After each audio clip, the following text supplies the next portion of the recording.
Hello guys. Hello. Before we start the lessons, let's pray together. Okay. Okay, hands on the table, close your eyes, let's pray. Thank you God for your whole day. Now we want to start the lessons. Please listen guide us as we want to learn and study. Thank you God, amen. Amen. Oke, gimana nih kabarnya teman-teman? Are you good? What did you do at school? Gimana kabarnya? Baik. So far so good. So far so good. Okay. Ya, sama Kak. Sama Ser. And then di sekolah gimana? In your English, bahasa Inggrisnya gimana di sekolah? School? Males, Kak. Males? Or something? Atau gurunya bikin ribet? Gurunya? Enggak sih, fun aja. Fun aja? Wow, such positive vibes ya. Sangat positif sekali ya. Oke, today silakan open page 15 and 16 di situ. Ya, kita ada yang namanya Crash of Reading, Detailed Information, Tone or Author's Attitude, and Hypothesis. Masuk lagi ini ada yang namanya adalah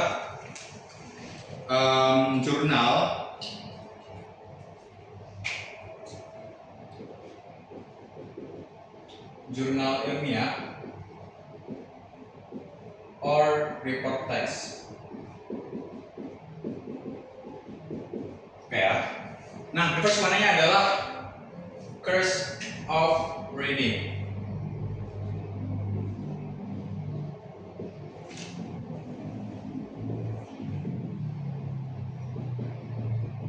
Oke, Kak Sabrina, apa nih arti Curse of Reading ini?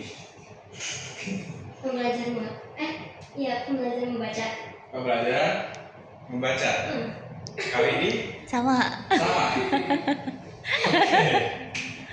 Artinya ini adalah curse itu kan belajar ya.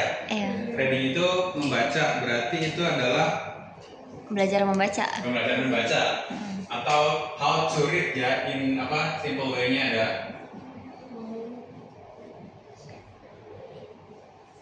Nah, surely read-nya ini bukan read A, B, C, D, F, G, but you have to understand it. Kalian harus mengerti isi atau pokok pikiran dari teks tersebut. Oke? Jadi kalau misalkan menjawab soal, ya perlu diketahui dulu isinya, jangan cuma membaca doang. Kan mostly di kita kan cuma baca doang ya. Apalagi kan bahasa Inggris, which is vocabnya agak lebih beda lagi sama Indonesia, ya kan? Kayak gitu. Nah, yang ditanya apa sih dari soal? Yang pertama itu adalah kita pakai sign-nya aja ya, cirinya aja. Itu biasanya purpose atau field, you know field? Atau bidang dari hal yang dibicarakan dalam teks. Bidangnya, fieldnya.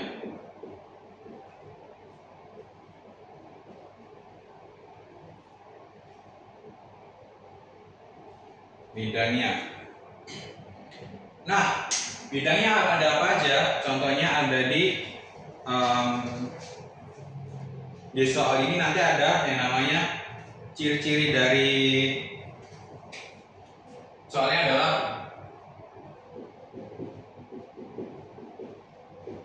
most likely talk about.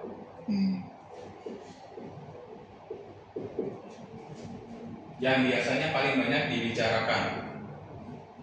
Ini bisa juga nanti bidang ilmu kita misalkan science atau sosiologi di SMA pasti ada, biology, physics, chemistry dan sebagainya. Itu adalah first of reading-nya. So kalau ini harusnya sih nggak terlalu susah ya, because kan dari awalnya kita udah tahu nih. Cuma mungkin nanti ada spesifiknya, ada generalnya kayak gitu.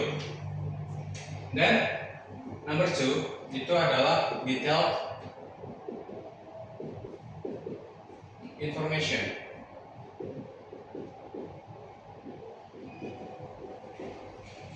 Oke, ini dapat tahu ya, detail itu adalah detail atau rinciannya, information adalah informasinya. So ini nanti penjabaran dari atas itu.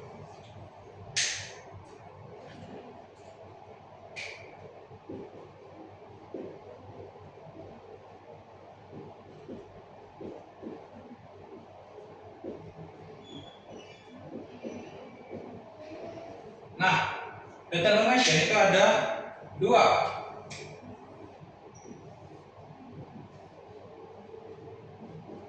Satu itu stated, dua itu unstated. Stated itu apa Kak Sabrina? Unstated means Apa ya lupa? Gak tahu juga kak. kali ini gak tahu juga. Aduh. Berarti gini deh. Kalau stated unstated itu kayak spoken sama unspoken. Oh. Kita spoken Iya. terbilang atau terbicarakan sama unspoken yang nggak dibicarakan. Cuma ini kan dalam bentuk teks aja. Berarti kalau dalam bentuk teks adalah tertulis dan tidak tertulis. Gitu. Oh. Kayak tersirat sama tersurat gitu ya nggak? Nah betul kayak gitu. Oh. Cuma kan kalau tersurat-tersurat kan mungkin agak-agak kurang terpakai, kurang familiar ya. Jadi pakainya adalah tertulis dan tidak tertulis. Oke. Aja.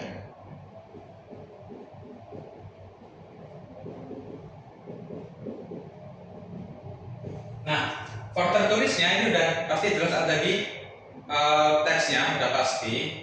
Kalau nggak tertulis berarti kita harus memahami isi dari teks tersebut. Nah, let me ask you something.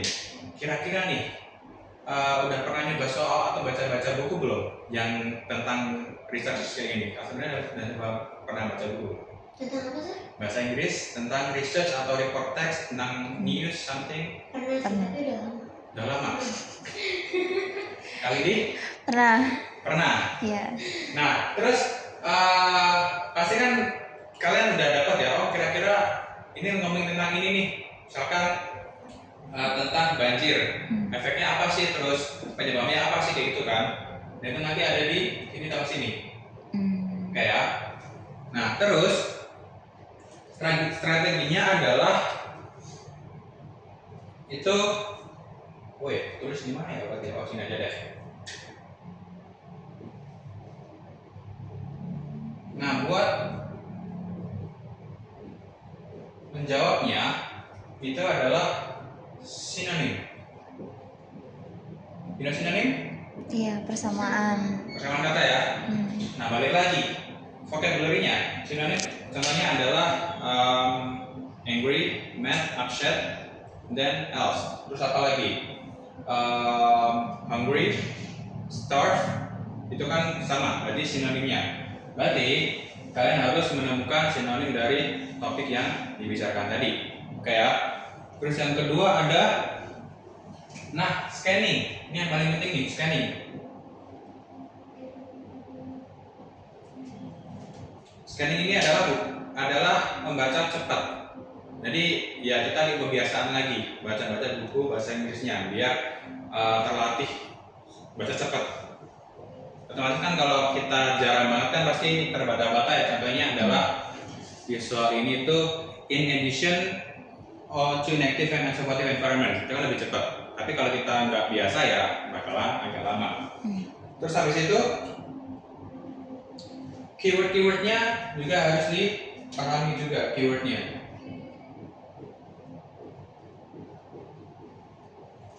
Keyword dari topik-topik atau detail-detailnya itu adalah detail information yang ada di sebuah teks. Terus yang ketiga ada yang namanya tones.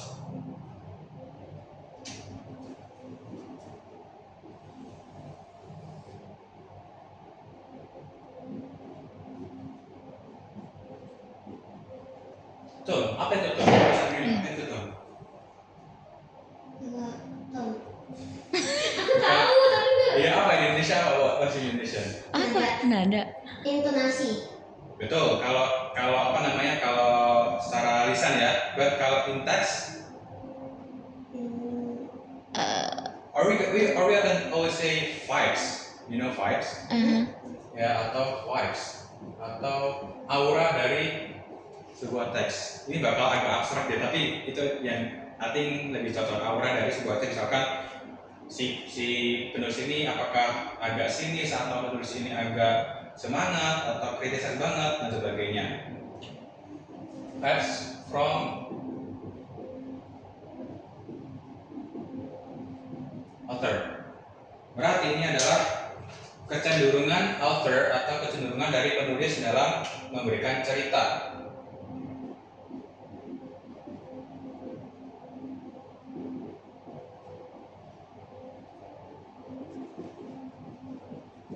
Kecenderungan autornya.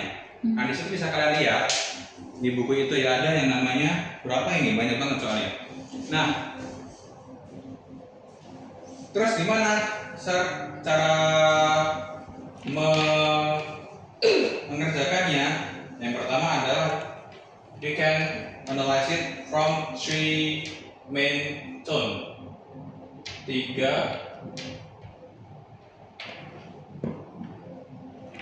main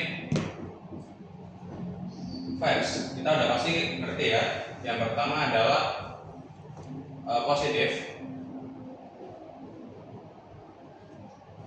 Yang kedua adalah negatif.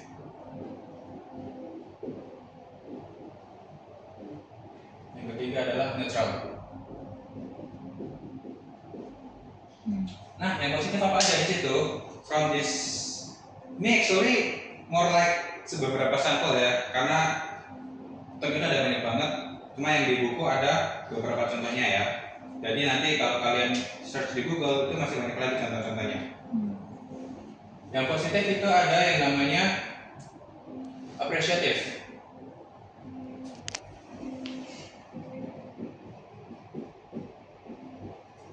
Appreciative. Yang kedua ada yang namanya inspirational.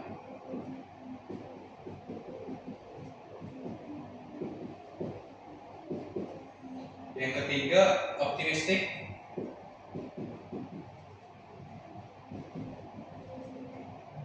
Yang keempat joyful.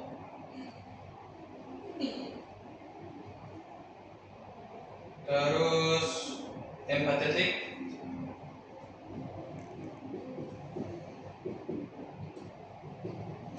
Ini yang negatif ada banyak banget, lebih banyak nih.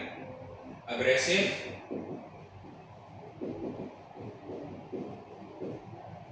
angry, arrogant,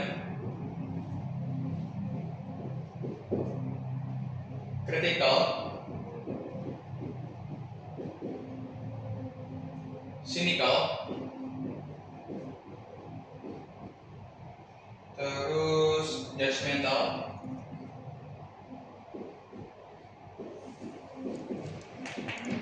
sarcastic. Naturalnya ada kompleks, terus diplomatik, terus objektif, skeptical, thoughtful.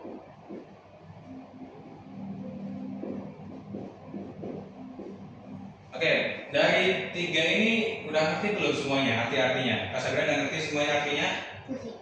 Kali ini? Udah ada artinya semua ya?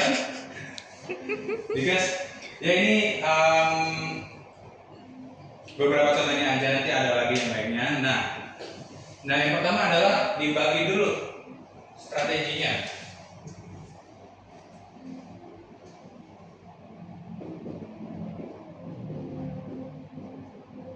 Strateginya adalah dibagi ke 3 main phase.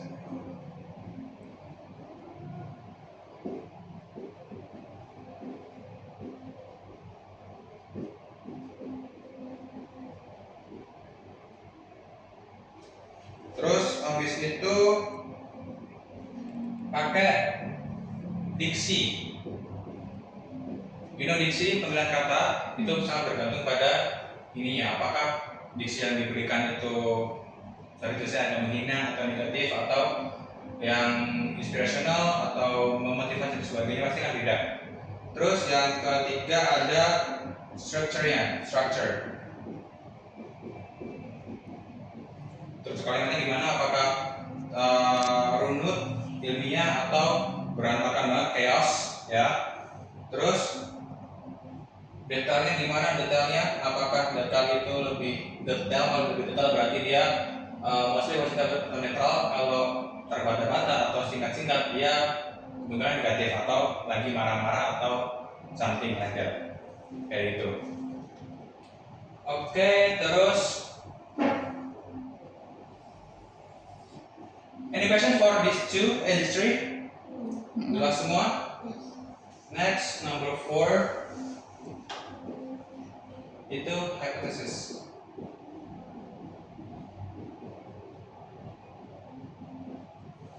Apa itu hypothesis? Kasarnya apa itu hypothesis? Asumsi. Hah? Asumsi. Asumsi. Kali ini? Sama. Nah, asumsi ya. Di Indonesia kita biasa asumsi atau presumption. Berarti ini adalah asumsi awal.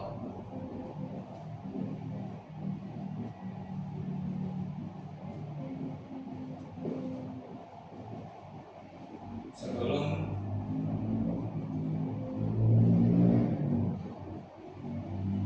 penelitian. Kayak gitu. Nah, asumsi ini gimana sih? Berarti si author atau penelitinya pasti mengungkapkan, oh ini bakalan A nih kalau begini. Habis itu si penelitinya meneliti, loh ternyata kok B, kayak gitu. Nah, ini strateginya adalah yaitu ada lagi diksinya, terus ciri soalnya, ada kata predicted, terus suggest,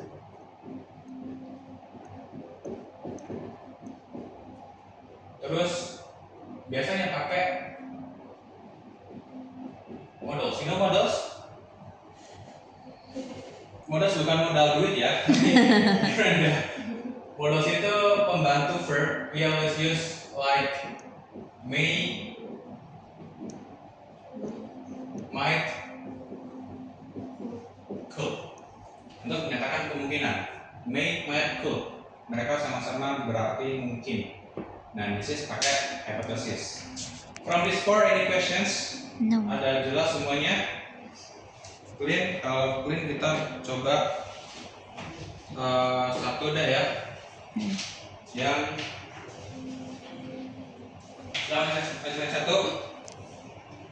Nah, open page 17 soal pengantar. Di situ ada yang namanya frogs are able to breathe and absorb water through. Number 1, pertanyaan adalah the passage discussed above would most likely be. Nah, most likely talk about atau most likely be. Oh iya. Most likely. Nah, oke. Di sini ada pilihan yang namanya zoology, botany, geology, astronomy, and economics. Kira-kira kalau kita membahas frogs itu tentang apa? Zoologi. Iya. Zoology. Kenapa zoology? Hewan. Nah, kita apa zoo? Kayaknya itu hewan. Oke.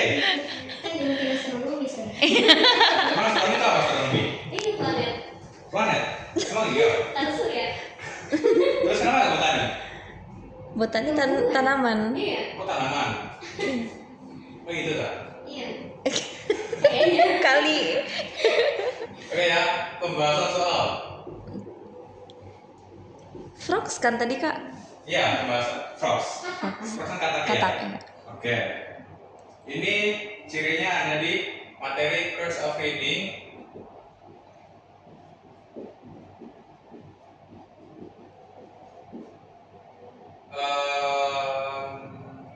Sign-nya adalah would most likely be.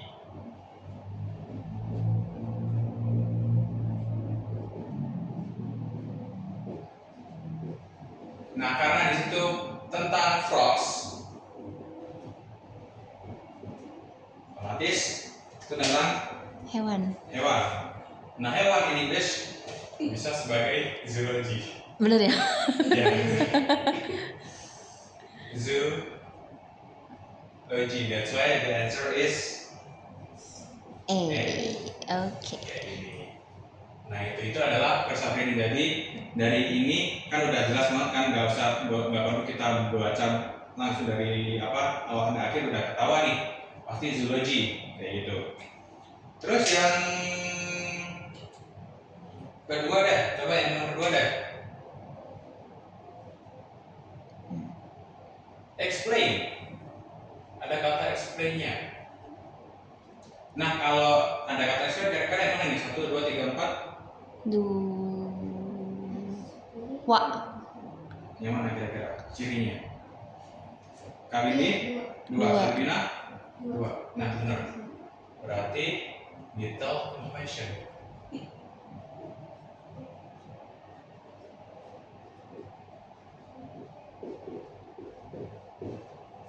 Kayak gitu. Nah, since it's little information, so you have to read the whole text. Nah, ini soalnya adalah according to the passage, all the following explained by frog depend on their skin while breathing in water after except ingat, ini ya beberapa penjebak nih di soal-soal bahasa atau Indonesia pasti ada kata except atau kecuali. So you have to take a look closely to the questionnya apakah ada kata exceptnya atau enggak. Nah, based on the text-nya, ini besar udah nggak ada artinya ya, kita bahas nanti aja. Nah, based on the text-nya ini, yang nggak termasuk adalah yang C. Jawabannya advanced network. Kenapa yang C? Karena di sini nggak ada penjelasan di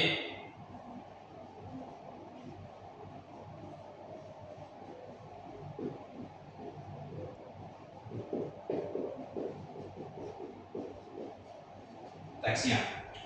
Yang A ada di paragraf 1, terus yang B ada di paragraf 2, yang D ada di paragraf 2 yang akhir, terus yang D ada di paragraf 3. So yang nggak ada itu cuma di C aja. Itu, nah itu adalah cara menjawab tidak information, so you have to read it closely and carefully. Hati-hati dan teliti lagi kayak gitu. Any questions? Kita pakai 2 soal dulu aja. No. Nggak ada. Nah, the last one-nya. Kira-kira nih, nanti kalau kalian mau minta, Kak, ini artinya apa ya? Atau dia difficult vocabulary, you can ask me. Diskusi yang nanti tapi ketemu Kak Bimbi dulu buat ngatur jadwalnya. Oke, if you don't have any questions, kita tutup with berdoa. Hands on the table, close your eyes, let's pray. Thank you God for this wonderful day. Now we want to go home. Please bless and guide us as we are going home. Thank you God, amen. Okay, that's all for today. Thank you and see you next sessions. See you.